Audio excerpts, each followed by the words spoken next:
അള്ളാഹുവിന്റെ മറ്റു സൃഷ്ടികളിൽ നിന്ന് മനുഷ്യരായ നമ്മെ വ്യത്യസ്തരാക്കുന്നത് പരസ്പരം സഹായിച്ചും സഹകരിച്ചും ഒന്നിച്ചും മുന്നോട്ടു പോകാൻ കഴിയുന്ന ഒരു സാഹചര്യം, ഒരു മനസ്ഥിതി മനുഷ്യനുണ്ട് എന്നതാണ് മനുഷ്യരായ നമ്മുടെ എല്ലാ ആളുകളുടെയും പ്രത്യേകത. അതുകൊണ്ട് തന്നെ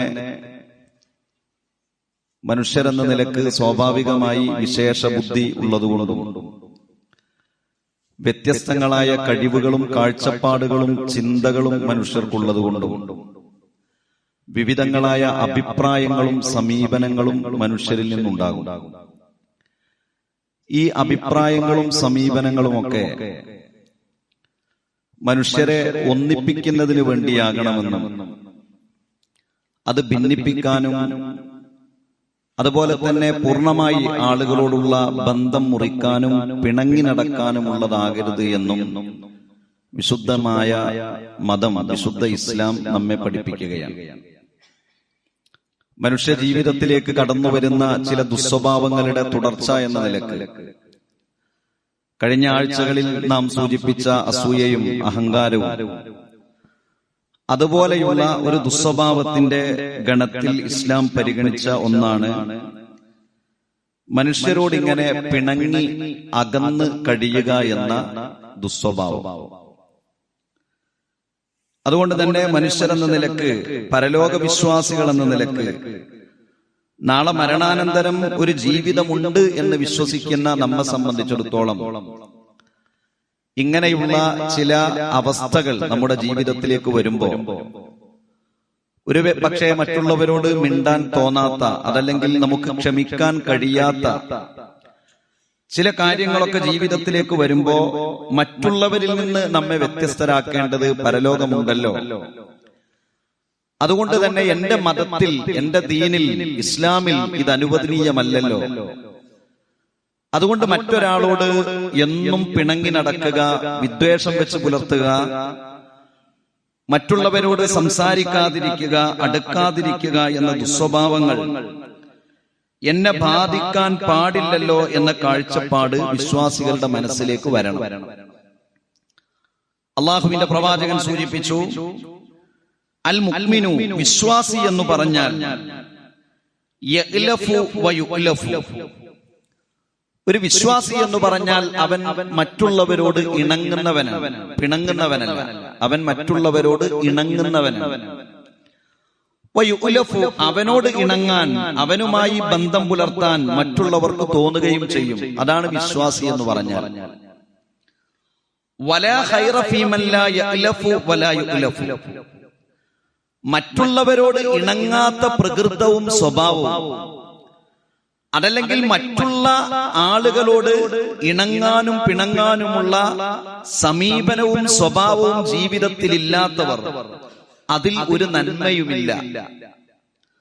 വഖൈറുൻ നാസി അൻഫഅഹും ലിന്നാസ്, ജനങ്ങളിൽ ഏറ്റവും ഉത്തമൻ, മനുഷ്യർക്ക് ഏറ്റവും ഉപകാരം ചെയ്യുന്നവനാണ് എന്നും ഈ ഹദീസിലൂടെ പ്രവാചകൻ സല്ലല്ലാഹു അലൈഹി വസല്ലമ പഠിപ്പിക്കുകയാണ്.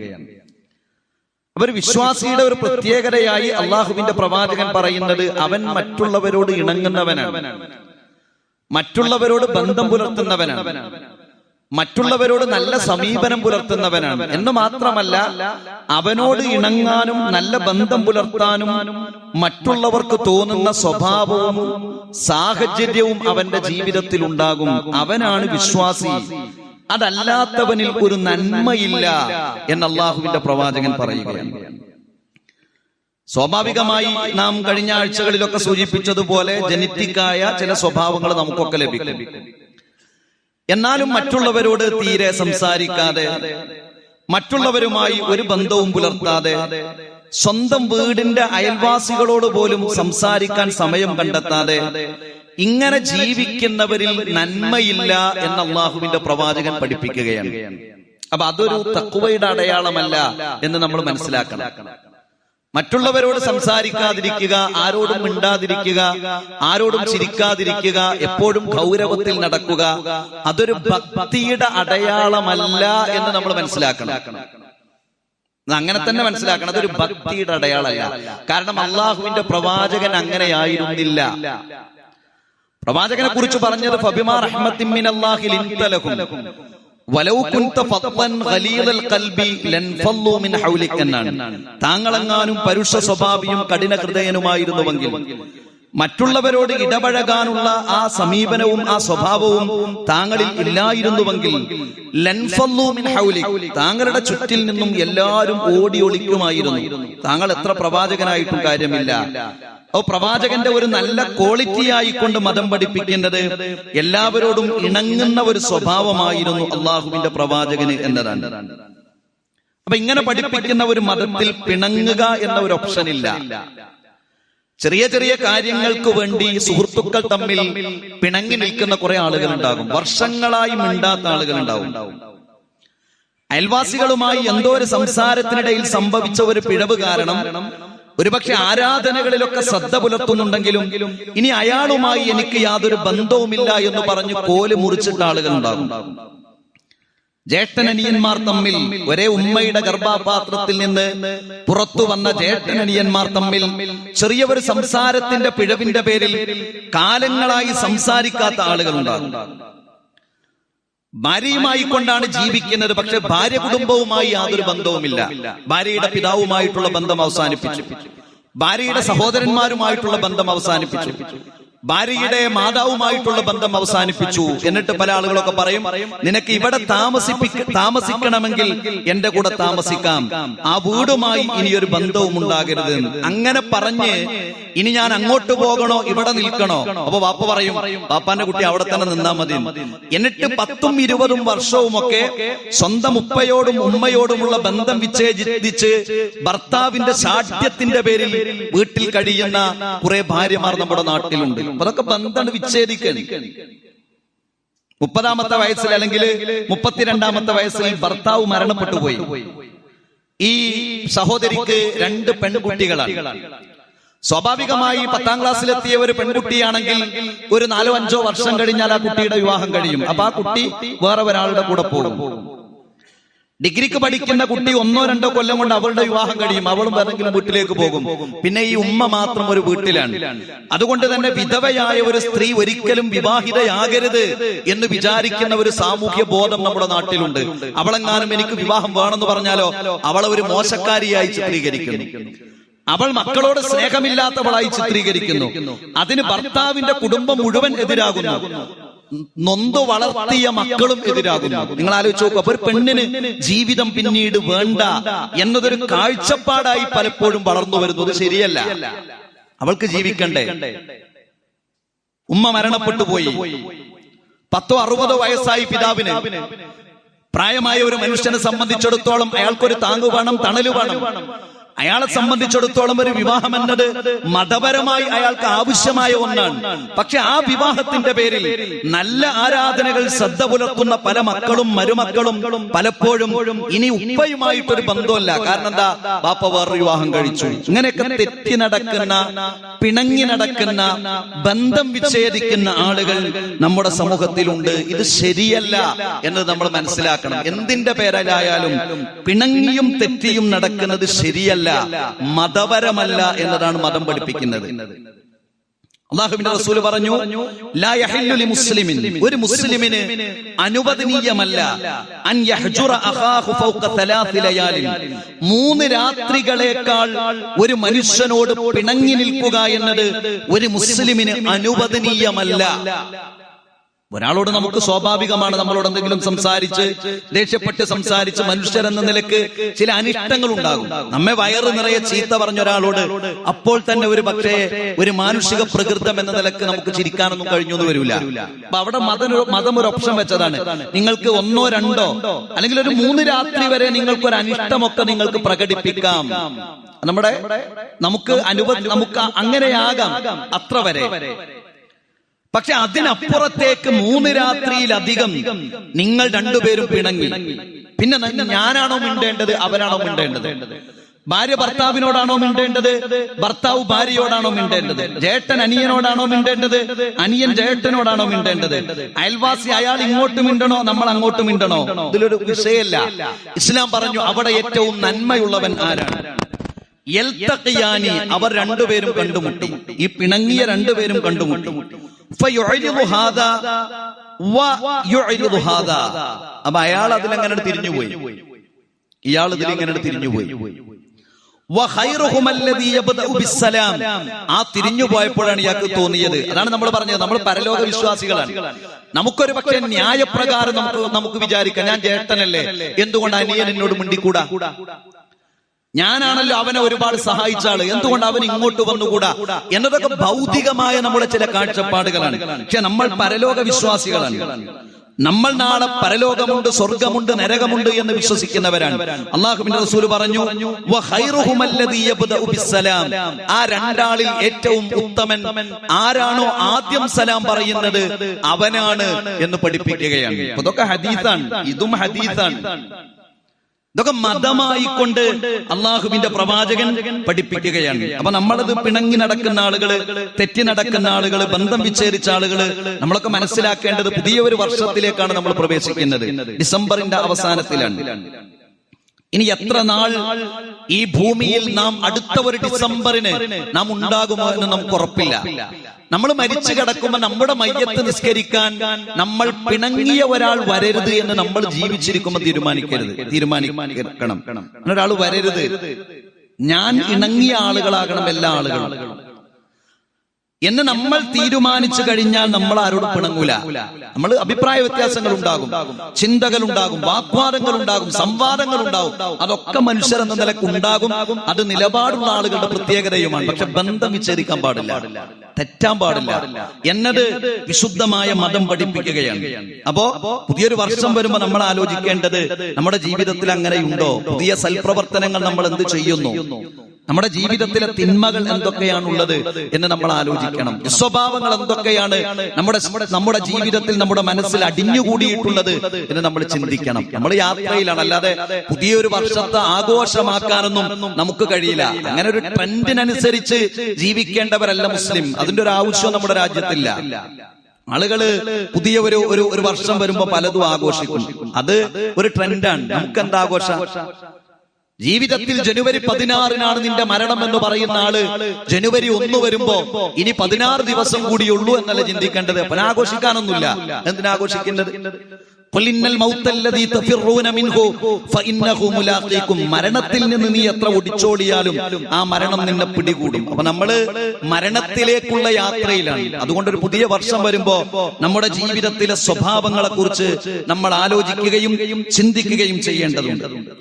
അല്ലാഹുവിന്റെ പ്രവാചകൻ മറ്റൊരു ഹദീസിൽ പറഞ്ഞു, മൻ ഹജറ അഖാഹു സന, ഒരാൾ തന്റെ സഹോദരനോട് ഒരു വർഷം അദ്ദേഹവുമായിട്ടുള്ള ബന്ധം വിച്ഛേദിച്ചാൽ ഫഹുവ കസഫ്കി ദമിഹി, അവൻ ആ വിച്ഛേദിച്ചയാളുടെ രക്തം ചിന്തിയവനെ പോലെയാണ് എന്ന് അല്ലാഹുവിന്റെ പ്രവാചകൻ സൂചിപ്പിക്കുകയാണ്. അതുകൊണ്ട് പ്രിയപ്പെട്ടവരെ, നമ്മൾ ജീവിതത്തിൽ ഇണങ്ങുകയാണ് വേണ്ടത്.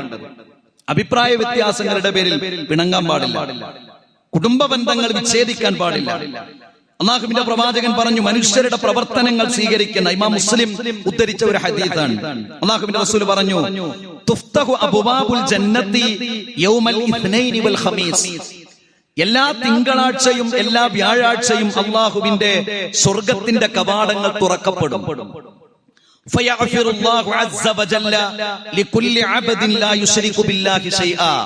അല്ലാഹുവിൽ പങ്കു ചേർക്കാത്ത മനുഷ്യന്മാർ, ശിർക്ക് ചെയ്യാത്ത മനുഷ്യന്മാർ, അവർ ചെയ്ത ചെറിയ ചെറിയ പാപങ്ങൾ അല്ലാഹു പുറത്തു കൊടുത്ത് അവരുടെ പ്രവർത്തനങ്ങളെല്ലാം അല്ലാഹു സ്വീകരിക്കും. ശിർക്ക് ചെയ്ത ആളുകളുടേത് സ്വീകരിക്കുകയില്ല. അതിന്റെ കൂടെ അല്ലാഹു സ്വീകരിക്കാത്ത വിഭാഗമാരാണെന്നോ? ഇല്ലാ റജുലൻ, ഒരു മനുഷ്യന്റേതും സ്വീകരിക്കുകയില്ല. കാരണം കാന ബൈനഹു വബൈന അഖീഹി ഷഹ്നാഉൻ, അയാൾക്കും അയാളുടെ സഹോദരനും ഇടയിൽ പിണക്കമുണ്ട്. അവർ തമ്മിൽ പ്രശ്നമുണ്ട്, അവരുടെ പ്രവർത്തനങ്ങൾ അള്ളാഹു സ്വീകരിക്കുകയില്ല. ഫയഖൂലു, അള്ളാഹു പറയും, അൻദിറു ഹാദൈനി ഹത്താ യസ്തലിഹ, ഇവരുടെ പ്രവർത്തനങ്ങൾ നിങ്ങൾ മാറ്റിവെക്കുക. ഹത്താ യസ്തലിഹ, അവർ നന്നാകട്ടെ, അവർ മിണ്ടട്ടെ, അവർ തമ്മിൽ ശരിയാകട്ടെ, അവർ തമ്മിൽ സംസാരിക്കട്ടെ, അതിനുശേഷം അവരുടെ പ്രവർത്തനങ്ങൾ ഇങ്ങോട്ട് വാങ്ങിയാൽ മതി എന്ന് അല്ലാഹു സുബ്ഹാനഹു വ തആല മലക്കുകളോട് പറയുമെന്നാണ്. അവർ എത്ര ഗൗരവമാണെന്ന് ആലോചിച്ചു. അത് വലിയ ഗൗരവമാണ്. അതാണ് അള്ളാഹുവിന്റെ പ്രവാചകൻ സൂചിപ്പിക്കുന്നത്. ആ ഇണക്കത്തിന് ശേഷമേ അവരുടെ പ്രവർത്തനങ്ങൾ അല്ലാഹു സുബ്ഹാനഹു വ തആല സ്വീകരിക്കുകയുള്ളൂ എന്ന് അള്ളാഹുവിന്റെ പ്രവാചകൻ സൂചിപ്പിക്കുകയാണ്. അതുകൊണ്ടാണ് വലിയ പ്രതിഫലം അല്ലാഹുവിന്റെ റസൂൽ പറഞ്ഞത് ആർക്കെന്നറിയോ? പിണങ്ങിയ ആളുകൾക്കിടയിൽ ഇണക്കമുണ്ടാക്കുന്നവർക്ക് വലിയ പുണ്യാണത്. തെറ്റി നിൽക്കുന്ന ആളുകളെ പറഞ്ഞ് യോജിപ്പിക്കാം. തെറ്റി നിൽക്കുന്ന ആളുകൾ എങ്ങനെയെങ്കിലും ഒന്നിക്കുന്നു തോന്നുമ്പോഴേക്ക് വീണ്ടും അതിൽ പ്രശ്നം ഉണ്ടാക്കല്ല. ഇവര് തമ്മിൽ ഒന്നിച്ചു കഴിഞ്ഞാൽ നമുക്ക് പ്രശ്നമാണ്, അതുകൊണ്ട് നമുക്ക് പ്രശ്നം ഉണ്ടാക്കാനുള്ളതല്ല. തെറ്റി നിൽക്കുന്ന ആളുകളെ ആത്മാർത്ഥമായി ഒന്നിപ്പിക്കുന്നവർക്കുള്ള പ്രതിഫലം വലുതാണ്. അപ്പൊ നമ്മൾ അതിനൊക്കെ പോകുമ്പോ ആ ഒരു ഉദ്ദേശം നമുക്കുണ്ടായാൽ മതി. ഒന്ന് നന്നായി കിട്ടിയ അതിന്റെ ഒരു പുണ്യം എനിക്ക് കിട്ടുമല്ലോ എന്ന് നമ്മൾ വിചാരിച്ചാൽ മതി. അള്ളാഹുവിന്റെ പ്രവാചകൻ പറഞ്ഞു, അലാ അദുല്ലുക്കും, ഞാൻ നിങ്ങൾക്ക് അറിയിച്ചു തരട്ടെയോ, അലാ അഫ്ളലി മിൻ ദറജത്തി സ്വലാത്തി വസ്സിയാമി വസ്സദഖ, ദാനധർമ്മത്തേക്കാൾ, നോമ്പിനേക്കാൾ, നമസ്കാരത്തേക്കാൾ പദവി കൂടിയ ഒരു കാര്യം, അതിന് നമസ്കാരത്തിനേക്കാൾ പുണ്യമുണ്ട്. ആ ഒരു പണി അപ്പോൾ എടുക്കുമ്പോ, ആ ഒരു കാര്യത്തിനു വേണ്ടി ഇറങ്ങി പുറപ്പെടുമ്പോ അതിനേക്കാൾ പുണ്യം, വ്രതത്തേക്കാൾ പുണ്യം, സ്വതക്കയേക്കാൾ പുണ്യം. ഖാലു, അവർ പറഞ്ഞു, ബലായ റസൂലല്ലാഹ്, അതെ അല്ലാഹുവിന്റെ പ്രവാചകരെ. ഖാല, അല്ലാഹുവിന്റെ പ്രവാചകൻ പറഞ്ഞു, ഇസ്ലാഹു ദാത്തിൽ ബൈൻ, നിങ്ങൾ പ്രശ്നമുണ്ടായ ആളുകൾക്കിടയിൽ രഞ്ജിപ്പുണ്ടാക്കുക, ഒന്നിപ്പുണ്ടാക്കുക, അവരോട് സലാം പറഞ്ഞ് മിണ്ടാൻ വേണ്ടി പറയുക, പഴയതുപോലെ ബന്ധം പുതുക്കാൻ വേണ്ടി പറയുക. കാരണം നിങ്ങൾ പരസ്പരം ഭിന്നിച്ചു കഴിഞ്ഞാൽ അത് നിങ്ങൾക്ക് ഹാലിഖയാണ്. ഹലഖ എന്ന് പറഞ്ഞാൽ ഹല്ലാഖ് എന്നാണ് ബാർബർ എന്ന് പറയാം. എന്നിട്ട് പ്രവാചകൻ പറയല്ല, അഖൂലു ഇന്നഹാ തഹ്ലിഖു ശഅറ, അത് നിങ്ങളുടെ മുടിങ്ങട് പോകുന്നത് പോലെ ആവില്ല. വലാകിൻ തഹ്ലിഖുദ്ദീൻ, നിങ്ങൾ പിണങ്ങി ജീവിക്കുന്നവരാണെങ്കിൽ നിങ്ങളുടെ മതം തന്നെ മുറിഞ്ഞു പോകുന്നു. വിശദീകരണമാണ്. അപ്പൊ മതം തന്നെ ഇല്ലാതായി തീരുന്ന, കാരണം പിണങ്ങി നിൽക്കുമ്പോ നമ്മുടെ മനസ്സിലേക്ക് വാശി വരും, വിദ്വേഷം വരും, പക വരും. ഇതൊക്കെ വന്നു കഴിഞ്ഞാൽ നിങ്ങളുടെ ദീൻ നഷ്ടപ്പെടും എന്ന് അള്ളാഹുവിന്റെ പ്രവാചകൻ സൂചിപ്പിച്ചു. അതുകൊണ്ട് പ്രിയപ്പെട്ടവരെ, ചെറിയ ചെറിയ പ്രശ്നങ്ങളുടെ പേരിൽ പിണങ്ങി നിൽക്കരുത്. പിണങ്ങാൻ കുറെ കാരണങ്ങൾ ഉണ്ടാവും. എന്നെ നിക്കാഹിന് വിളിച്ചില്ല, അവനെ നിക്കാഹിന് വിളിച്ചു, എന്നെ കണ്ടപ്പോൾ മൈൻഡ് ചെയ്തില്ല, പലപ്പോഴും ആളുകൾ പറയുന്നതാ. അപ്പൊ ഇവർ രണ്ടാളും കണ്ടിട്ടുണ്ട്, അയാൾ ഇങ്ങോട്ട് മൈൻഡ് ചെയ്തിക്കണമെങ്കിൽ പ്രശ്നം തീരും. പക്ഷെ അയാൾ എന്താ വിചാരിക്കണത്? ഇങ്ങനെ ഒഴിഞ്ഞേക്കും, ഇന്നെ മൈൻഡ് ചെയ്യുന്നുണ്ടോ, ഇന്നെ മൈൻഡ് ചെയ്യുന്നുണ്ടോ വിചാരിച്ചു കിടക്കാണ്. അപ്പൊ അയാൾ ഒരു പക്ഷേ തിരക്കിനിടയിൽ ഇതൊന്നും കാണാൻ കഴിഞ്ഞിട്ടുണ്ടാവില്ല. അപ്പൊ അയാൾ പറഞ്ഞു, എന്നെ കണ്ടിട്ട് അയാൾ മൈൻഡ് ചെയ്തില്ല. അപ്പൊ ഇയാൾ കണ്ടിക്കണല്ലോ, ആണ് പോയി മൈൻഡ് ചെയ്താൽ മതിയല്ലോ. അപ്പൊ ഇതൊക്കെ മനസ്സിന്റെ രോഗങ്ങളിൽ നിന്ന് തുടങ്ങുന്നതാണ്. പണ്ടൊക്കെ ഞങ്ങൾ തമ്മിൽ നല്ല സുഹൃത്തുക്കളായിരുന്നു, ഇപ്പൊ ഒന്ന് ഞാനൊന്ന് നോക്കട്ടെ, മൈൻഡ് ചെയ്യോ, അങ്ങനെ ഇരിക്കുക. അത് ഒരു തരം രോഗമാണ്. അപ്പൊ അതിന്റെയൊക്കെ പേരിൽ, ചെറിയ ചെറിയ പ്രശ്നങ്ങളുടെ പേരിൽ നിങ്ങൾ പിണങ്ങരുത് എന്നാണ് പ്രവാചകൻ പറഞ്ഞത്. പിന്നെയോ ചെയ്യേണ്ടത് എന്താ? ചെയ്യേണ്ടത് ഖുർആൻ പറഞ്ഞു, ഇങ്ങോട്ട് തിന്മ ചെയ്യുന്ന ആളുകളാണെങ്കിൽ പോലും വലാ തസ്തവിൽ ഹസനതു വല സയ്യിഅ, നന്മയും തിന്മയും ഒരിക്കലും സമമാകുകയില്ല. നീ തിന്മയെ നന്മ കൊണ്ട് നീ പ്രതിരോധിക്കുക. അങ്ങനെയെങ്കിൽ നിനക്കും മറ്റൊരാൾക്കും ഇടയിൽ ശത്രുതയുണ്ടെങ്കിൽ പോലും അവൻ നിന്റെ ഉറ്റമിത്രമായി തീരും. പക്ഷേ അതിന് കഴിയുക നല്ല ക്ഷമയുള്ള ആളുകൾക്കാണ്. അള്ളാഹുവിന്റെ പ്രത്യേകമായ അനുഗ്രഹം ലഭിച്ച ആളുകൾക്ക് അതിന് സാധിക്കുകയുള്ളൂ എന്നാണ്. അപ്പൊ തിന്മ ചെയ്യുന്ന ആളുകൾക്ക് പോലും നന്മ ചെയ്തുകൊണ്ട് ബന്ധം നിലനിർത്തണം എന്നതാണ് വിശുദ്ധ ഇസ്ലാം സൂചിപ്പിക്കുന്നത്. അപ്പൊ ആളുകളോട് പിണങ്ങാതിരിക്കുക. ഞാൻ ഒരാളോട് തെറ്റൂല എന്നാ പറയേണ്ടത്. അല്ലാതെ പലപ്പോഴും ആളുകൾ പറയും ഞാൻ ചില ആളുകളോടൊക്കെ തെറ്റിയ പിന്നെ മിണ്ടൂല. അങ്ങനെയല്ല, ഞാൻ ഒരാളോടും പിണങ്ങുകയില്ല എന്നത് ഒരു മുസ്ലിമിന്റെ ക്വാളിറ്റിയായി വളർത്തിയെടുക്കണം. അവിടെ ചെറിയ ഒരു കാര്യം കൂടി മതം പറഞ്ഞു. അതെന്താ? ചില കാര്യങ്ങൾക്ക് പിണങ്ങേണ്ടി വരും. അങ്ങനെ പിണങ്ങുന്നതും അകലം പാലിക്കുന്നതും കുറച്ച് മാറി നിൽക്കുന്നതും പ്രതിഫലമുള്ള കാര്യമാണെന്ന് പറഞ്ഞു. അതേതാ? അവർക്ക് അർശിന്റെ തണലും. റജുലാനി, രണ്ടു മനുഷ്യന്മാർ, തഹാബാ ഫില്ലാ, അല്ലാഹുവിന്റെ കാര്യത്തിൽ അവർ ഇഷ്ടപ്പെട്ടു. ഇജ്തമഅ അലൈഹി, റബ്ബിന്റെ കാര്യത്തിൽ അവർ ഒന്നിച്ചു. വ തഫറഖ അലൈഹി, അല്ലാഹുവിന്റെ മാർഗത്തിൽ തന്നെ അവർ വേറിടുകയും ചെയ്തു. അപ്പൊ ചിലതിൽ നിന്ന് മാറിക്കണം. ഞാൻ ആരോടും പിണങ്ങൂല, അതുകൊണ്ട് എന്നെ മദ്യപിക്കാൻ വിളിച്ചാൽ ഞാൻ അതിന് കൂടി കൊടുക്കും. ഓനപ്പത്തിന് നമ്മൾ തെറ്റിക്കണേ. എന്നെ വൃത്തികേടിന് വിളിച്ചാൽ അതിന് ഞാൻ പോയി കൊടുക്കും. എന്തിനാ പോനെ വെറുപ്പിക്കണേ? ഞാൻ ആരും വെറുപ്പിക്കൂല, എല്ലാത്തിനും കൂടി കൊടുക്കുന്നുള്ളതല്ല. മതത്തിനെതിരുള്ള ഒരു കാര്യം പറഞ്ഞാൽ അത്രയും നേരം സൗഹൃദമാണെങ്കിലും നോ, അതിന് ഞാൻ റെഡിയല്ല എന്ന് പറയണം. അങ്ങനെ പറഞ്ഞിട്ടില്ലെങ്കിലോ വിശുദ്ധ ഖുർആൻ പറഞ്ഞു, അല്ലഹില്ലാഉ യൗമഇദിൻ ബഅദുഹും ലിബഅദിൻ അദുവ്വുൻ, സുഹൃത്തുക്കൾ പരസ്പരം ശത്രുക്കളായി തീരുന്ന ഒരു ദിവസമുണ്ട്. ഇല്ലൽ മുത്തഖീൻ, വിശ്വാസികളല്ലാത്തവർ. അപ്പൊ നമ്മുടെ ബന്ധം ചില സമയത്ത് അകലം പാലിക്കേണ്ട ചില സമയവും സന്ദർഭവുമാണ്.